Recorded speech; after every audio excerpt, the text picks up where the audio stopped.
So to kick things off, would the two of you be able to introduce yourselves and tell us a little bit about Tom Ferry?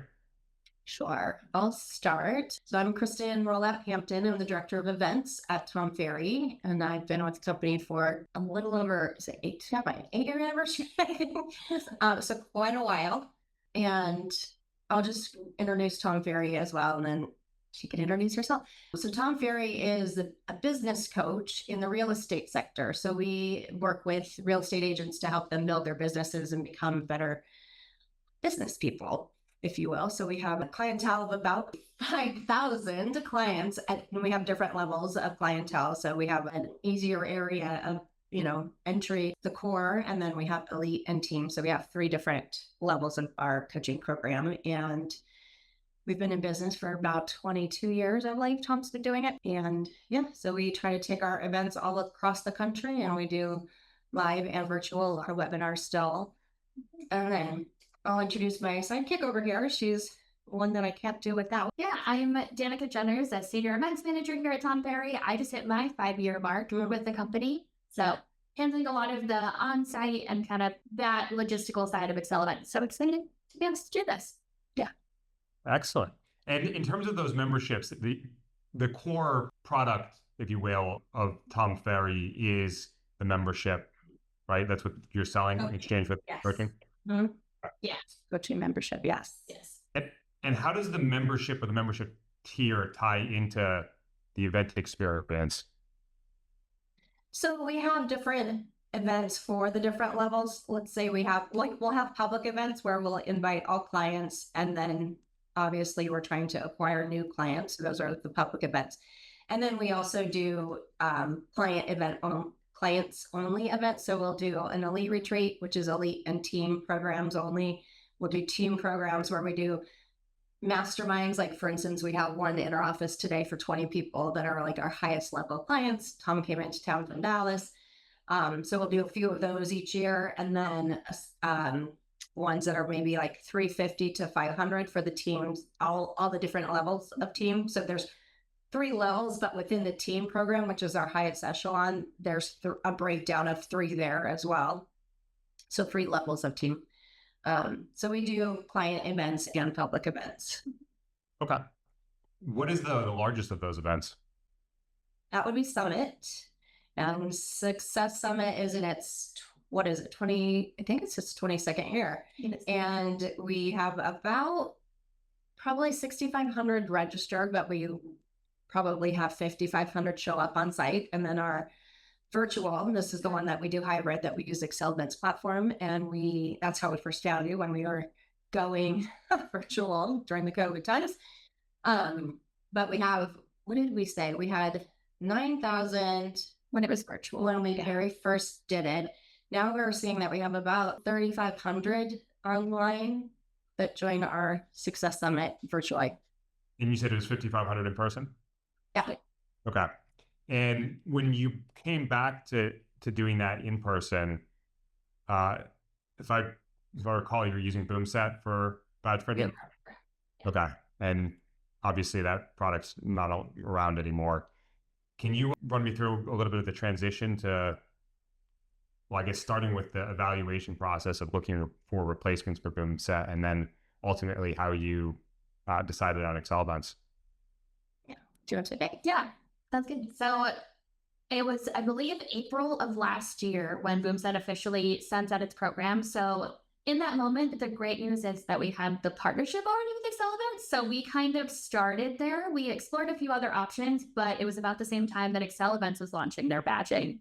So knowing that could not have it. Yeah, it was so knowing that Accelevents is now doing badging and that we already had the existing systems. So something that we really appreciated in our search was that your team and the Accelevents team is always able to kind of meet us and get all of our needs. So we were able to show you what we used to have with BoomSet, and as you were developing the badging, so we were able to tell you which features are important to us. So I think that was the most important thing, and something that if we went to a whole other system, we didn't really get that kind of customer experience and kind of partnership there, which kind of ultimately led us to using Accelevents for all things and implementing for all of our shows.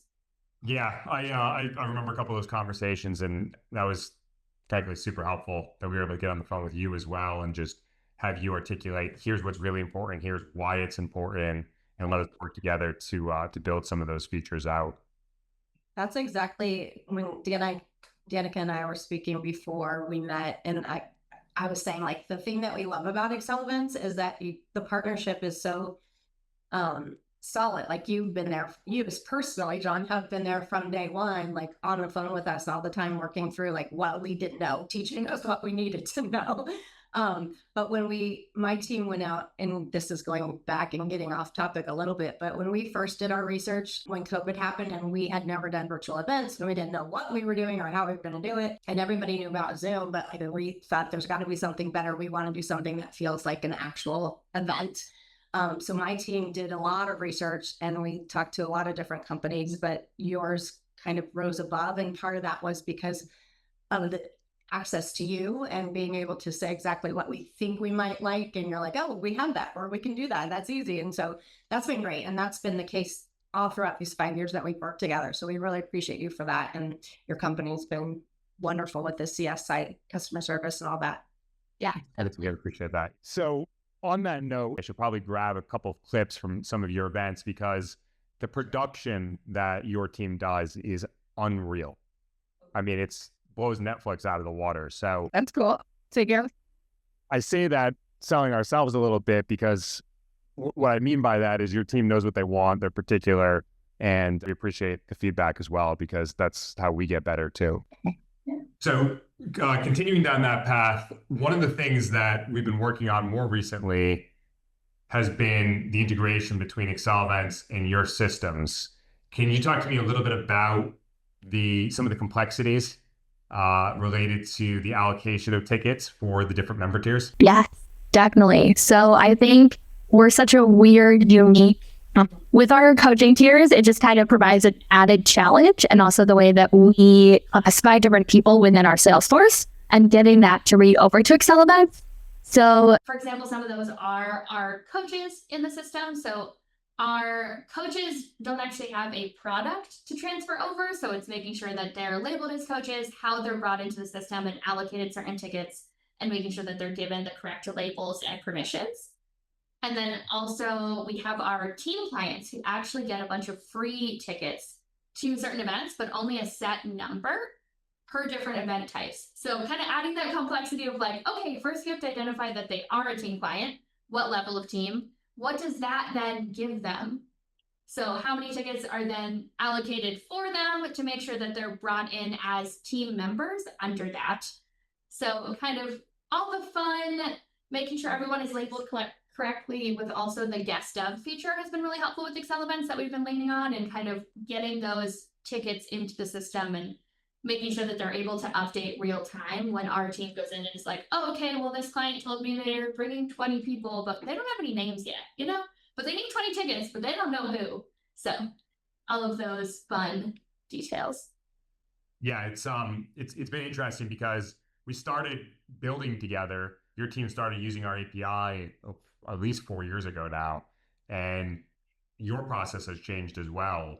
Mm-hmm. And like that, we've been able to work with your team to sort of evolve what you can do to make sure that continues to meet your business model. And I know there's been back and forth on best practices and figuring that out together, but glad we're able to get to. Yes, we are too. That was huge. I mean, we just redid our entire systems, from enterprise to our Salesforce being like brought down to nothing and rebuilt completely. And so when we started working through what we needed, our old system, our old Salesforce was so band-aided together. Like, it was created with whoever created it didn't really know what they were doing at the time. They just kept building on. And so it was like this little Frankenstein monster. So it didn't integrate well with much of anything, really. So then when we started over and just finally launched, I mean, you guys were amazing because we were in the position where we weren't involved in any of those decisions. And so we found out very late in the game, oh, this is what we're thinking. And they did start looking at other companies and we're like, whoa. Like, we had to pull the timeout card really strongly because of the partnership we already had. And we didn't, want to go start over with somebody that we wouldn't know, and we'd be nobody to them. We wouldn't be in the favorites list, right? And so we were super glad we we're able to push pause and get you talking with our dev people, and it worked out well. So we appreciate you for going through. I know there was probably a lot of hoops, more so than we even know, conversations that were being had, but we really appreciated that. And I think we're in a good spot now. Yeah. I hear it. Did you actually like wipe out the old Salesforce instance and launch it? Yeah, entirely. Everything. Wow. I didn't realize it was an entirely new instance. Yes. Yeah. It's a mess right now. It's actually still a hot mess. Yeah. But It's like a clean mess though, right? Like at least it's starting from scratch. yeah, completely from scratch, new processing, everything. So Yeah. That's new accounting system, literally everything.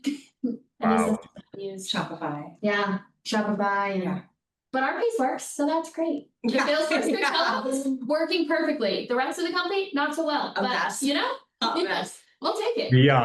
We have more and more customers that are using Shopify. Are you? Yeah, and some of which are doing ticket sales through Shopify and then sending the data to us. We have some customers where they're collecting ticket sales from us, Shopify, and their CRM, but all of the data ultimately flows into our platform. So yeah, it's getting interesting the way that people are starting to build and use the API. It's kind of fun to see. Kind of what you see with Shopify or Salesforce. Yeah. That's good to know. Yeah, because our Shopify is currently not talking to our Salesforce, so maybe there's an intermediary there we can find. Yeah. We're having a bit of a that's been the biggest deal. Now we're 5 weeks in, and it's been very bumpy. Yeah. And we keep getting in the Slack channel from the press. We're like, thanks for hanging in there, everyone. And we're like Danica said, we're lucky that it doesn't affect us as much. Yeah. But there's so much that needs to be fixed still. But I was also saying to Danica, there's probably so much more that we could be doing with your platform that we don't do, that, maybe some of these hardships over here might lead us to be able to do things differently with you. Yeah, for sure. One of the things we might want to chat about is potential upgrades during the event, membership tier upgrades. Are the membership tiers being purchased through Shopify? Yes, although technically in our ticket system, we are only doing 2 separate different ticket tiers of regular and then VIP, and not breaking it down by coaching product within Accelevents itself. I think he's talking about the coaching product. The coaching product is being bought through Shopify. Okay. Yeah, it is technically. Yeah. Kristen, one of the things we've talked about in the past is getting people to upgrade coaching products during the events. Is that a priority or still a priority? It's still something we do. And I'd say yes. I mean, the highest priority is getting new clients in, right? Client acquisition. And then secondarily, it would be having people go from core to elite or elite to team. So yes, that's still a thing that we do. In the past, we've done a lunch and learn for the public. So we call them TAM, total addressable market. We'll do a lunch and learn for them to come in during an off hour, during the lunch hour, to learn from Tom what the coaching program is all about and what they would get if they were to sign up for a membership. And then we, on this third day, have done an upgrade one. And we think we may not be doing that this year, but we still want to do that on site somehow, whether it's in a booth in the back of the room or what. But yes, the answer is yes. Okay. What's the average cost to attend one of these events? For the event ticket itself, I think I'd say overall we end up probably selling a ticket for $450 when it's all said and done. We start out with a low early bird price, whatever it is, line if you're at the event, and then it goes up. And I think I was $6.99 or $7.99? No, it was $9.99 at the door. I think it's a little bit lower. It's like $7.99, and this year is at the door. Yeah. But on average, it ends up being about $450. Yeah, at least for Summit. And then our one-day shows are closer to like $160 for a ticket. Yeah, talk about those. And the one-day events, which are the middle. To the extent that you're comfortable sharing this, do you see the events hosted primarily as a revenue driver for the organization or as a value or a service to the membership holders? Both. Definitely both. And that's an age-old argument we have here all the time. Like, what are we trying to accomplish? Are we trying to bring revenue in, or are we offering something to the client to retain them? And I can't split the fence. Like, I have to be a fence sitter on that. We definitely are doing both. But with So with Summit, though, I'd say we're more going after the revenue. And even though we sell the ticket at, I feel like we sold a ticket at a low price. We tried to raise the prices a couple of years ago and we saw that it kind of fell flat. So we have maintained that low price.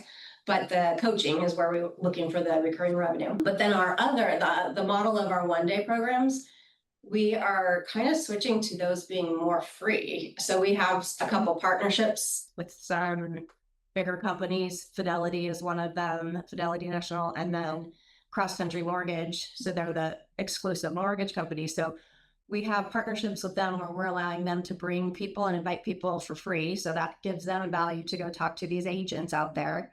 They bring people to our event, even though we're not getting any revenue from the ticket itself, we're getting it with partnership. And then our hope is that we still will sell them into our coaching program. So it's definitely both. Yeah. And then our client retreats as well. So then that would be the piece of, yeah. Then the client only programs. Yeah. Those are definitely. How many events are you hosting throughout the year? Excuse me. This year we have 43 on the calendar. Okay. Last year I think it was about 40, around the same, 45-ish. Yeah. Just right just at 50. If we add it on, and that's the one, there's some that we don't even have that hit our calendar, like that are private events that we send Tom out to, that somebody else isn't organizing or just mostly, sending out speakers.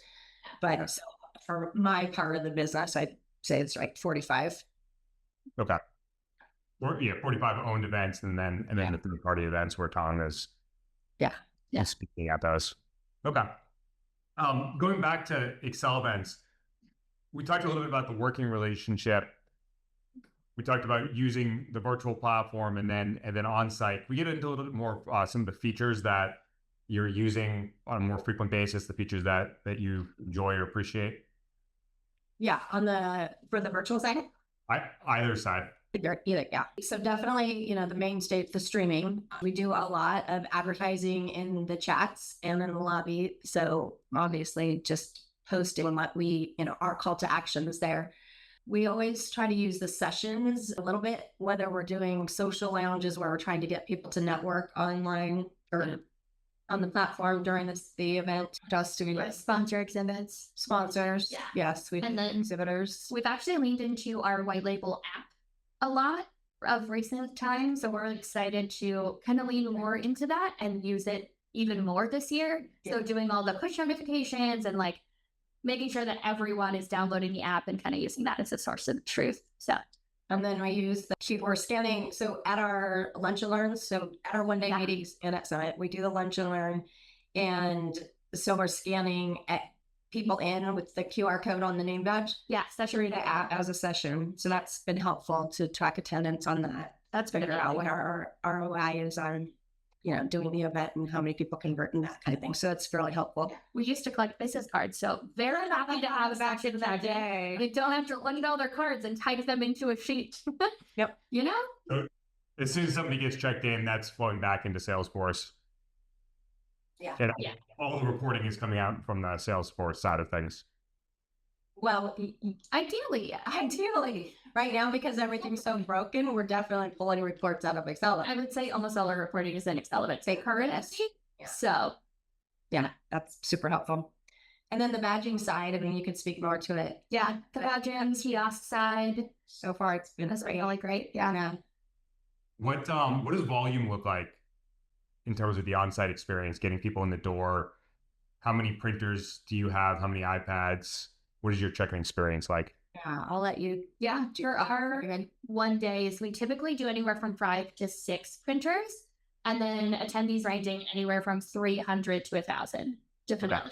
So we typically don't do more than 6 printers at any time, and we haven't had any problems with any massive lines or anything. So I'll set up in self-kiosk mode and having the attendees actually check in themselves. So, and which printers are you using?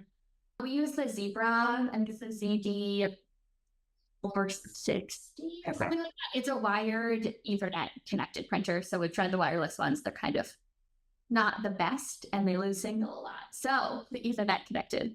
And then for Summit, it's probably, I want to say, is it 18 or 20? I think we have 20 printers, 20 printers at a time. And We were just looking back at some pictures, some photos from our summit last time. And because I keep thinking, like, let's condense, let's get rid of some of our calendars, because we go through registration. We do an early registration the night before for 4 hours, and then the morning of.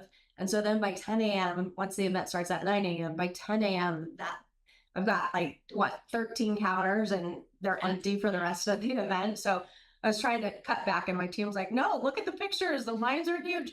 Not that they were huge because we were going slow or anything like that, but we get a real big rush. And it seems like no so good. We've had no issues. Do you remember, John, I think the first year we were doing the virtual one, we were all in a conference call trying to figure out things. That was a streaming issue. But the first year that I started here, it was way before, 2017, I think it was Summit, and we were on wireless printers, and we were at MGM, and the internet kept going in and out. So oh my God, it was so horrible. It was time to start the event, and the line was outside around the corner in August in Vegas. It was 115 degrees or something crazy. And finally, I'm like, just let them in. Just let them in. We'll figure it out later.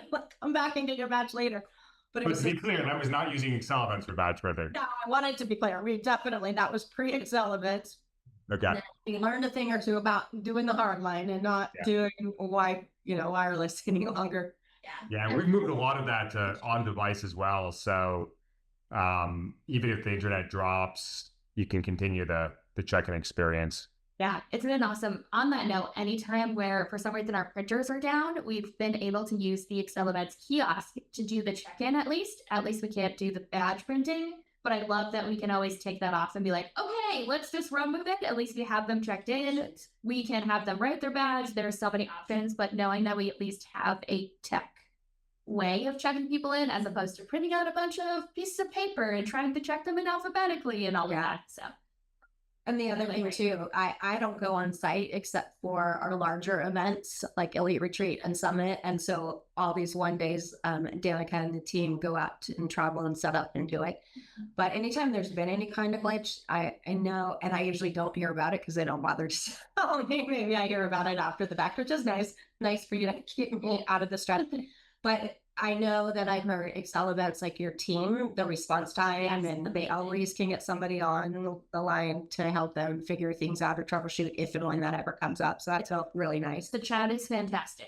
Having someone available literally all the time, and they're so quick to answer, where you're sitting there freaking out because some random feature is turned on or something, and they're able to go in and look into it. So it's been super awesome. Yeah. Another feature that we use all the time is the Accelevent admin app for ourselves for reporting. So I know Kristen isn't on site, but can look at her admin app and be like, oh, look, I can see how many people have checked into the Boise show or whatever. So that's been really awesome. We're going to be adding more functionality to that. So I'd love to, as you continue to do that, just shoot me an email with any ideas you have, and we're going to be expanding that. That'd be great, because that's how we do session check-in too. We have our iPads, but we actually will just pull out our phones and have it right there and scan everyone, and it's super easy. So, are you using the Zeros for, was it Summit that had 18 printers? Yeah, we purchased enough to have the full 20. So. Oh, nice. Yeah. Okay. And are you always relying on the venue Wi-Fi or the venue wired internet, or are you ever bringing hotspots? Yeah, we're quite. Yeah. For the attendees using the app, what is it that the app is intended for? What are they using it for? Well, I think first and foremost, it would be the schedule to know what's happening when, and what else? For us, pushing out messages. Yeah. Being able to, especially trying to get people to show up to that lunch and learn. That's really critical for us to get an audience there. Yeah. And then scanning their QR code if they do want to use that feature for our kiosk. We've had people checking with the app. So we've been doing that. And then, I think the agenda is the biggest one, is especially because our Success Summit, Tom, our CEO, loves to change things up all the time. So having a live agenda we can update, and then having it on their phones is really awesome. Are you using the app for any sponsor placements? We haven't in the past, but I know we've considered it. We typically do build out the same sponsors that are in person at the event, but there is also the option of having them pay a little more to be on it. I think once we see more adoption across attendees, we can kind of lobby for that a bit more. But Yeah. We've seen a number of people add sponsor placements or sell a push notification, especially if they have booths, like a push notification reminder to go visit a booth, things like that, just to add something to those sponsor placements. Yeah. Yeah, definitely. From an app adoption perspective, one event that I was on site at that had 100% app adoption, it was a very expensive event, about $7,500 per ticket, and they required everybody to walk up, show the QR code on the app screen in order to get their badge printed, and that was a forcing function to get 100% adoption. That's actually an unfair idea and a good idea. I was just pulling it up. Out of our like 4,800 people on site at Summit last year, about 1,200 used it. So, Okay. And I think we were pushing it late. yeah, our Last new year. thing with Accelevents actually helps this because we actually waited to push the app because we used to not sync the actual attendees into Accelevents until like 2 weeks before, Yep. 2 to 3 weeks. So we couldn't really advertise the app when it would be empty, which was the problem of like, okay, people are going to be confused that they're not actually registered. So now that we're live syncing, it's actually really great for us because we can try to push it sooner. And on every confirmation, I think it's still this way. Yeah. Every email confirmation that we send out after somebody registers, part of that email confirmation is encouraging to download the app so you have it easily accessible. So we put it out on everything, and we actually even went so far as to put it on the back of our Summit name badges last year. We're doing that this year too. Yeah, we are doing it again. Yeah, so we're pushing the adoption, but I like that idea. Yeah, making them have to choose. Are you love to hear that? And yeah, I mean, I remember those bulk imports. So I'm glad that the new integration does support people getting in there sooner. I also remember it during some of the virtual days where your audience very engaged on social media, and those folks wanted to put their profiles out there, so the chat tended to get a lot of call velocity. It was down. Yeah, It was, yeah. The badges that you're doing for onsite, are you pre-printing them and then having everything's printed on site? Yeah, we're having them print on site. So as soon as they check in, they'll click print badge and it prints right there for them. But the stock itself, is it just the white stock, or are you pre-printing anything on that stock? We do have pre-printed badge stickers. So thermal stickers for all of our one-day shows. And then for our larger programs, we do have like a badge paper that we design. Okay, nice. So we're doing, yeah, in fact, we have what I said is on the back of the badge. Last year was the first year we did that, like a PVC bigger placard, and then they still print out. Then we have a customized badge paper that prints out their information, and so it has to go into the little sleeve. Yeah, and we use Choose to Rent typically for that customized paper. Has been the person that we've typically gone to. Awesome. If somebody were thinking about moving to Accelevents, what would you tell them?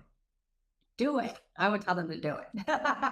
I think I would tell somebody you can't go wrong just because of going back to the partnership and the support that you get. I feel like, and I don't know that I've had this experience specifically or if it's just in my brain, but sometimes you're just a like small cog in the, you know what I mean? Like, or you don't matter and you don't hear from anybody, or your contact calls you, you know, once every quarter or whatever to check in on things. Whereas here, I feel like anytime we need anything, you guys are right there, whether it's the chat, Devin, you, whoever. I just think that, and you've also just listened to what our needs were so much. And like, I feel like we tell you what you need and you're like, oh, we've got that, or we can do that, or that's easy. And, you know, I think that just speaks volumes for what you guys do and provide to event people. And I think that I would tell anybody, just do it. You won't regret it at all.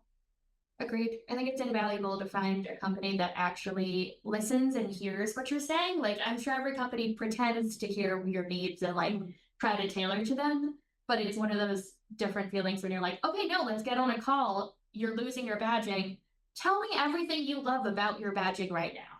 Like, Yeah. Amazing that a company will be like, okay, we'll build that. That's a feature you're interested in. That's cool. Let's do that. So I feel like otherwise you just they expect you to take it just whatever they give you, and you don't really have a lot of feedback. So, and I think too, just going through what we are currently going through with the systems overhaul, And we were talking earlier about, did they not talk to them about X, Y, and Z before they decided to go with this vendor? Like, how could they not, like, such big things were missed where it's like so obvious that the communication wasn't there. And I think it's so easy to communicate, right? You just have to ask for the time or ask for the help, and you guys will always provide it.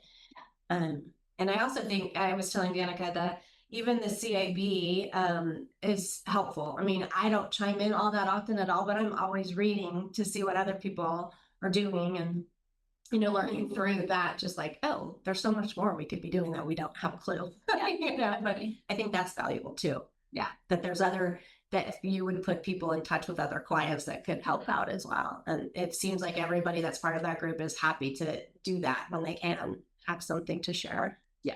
Yeah, that's something I really want to double down on this year is, we kind of talked about this earlier, but as the platform's grown, functionality has grown, and customers' needs have grown, people are just doing more cool, unique things like the integration that your team built. And yeah, we want everybody to learn from each other there. Awesome. Well, this is great. I don't want to take up any more of your afternoon here. If you guys ever want to brainstorm anything, let me know. And any other product ideas, keep them coming. All right. Sounds good. Thanks. All right. Thank you again. See you. Bye.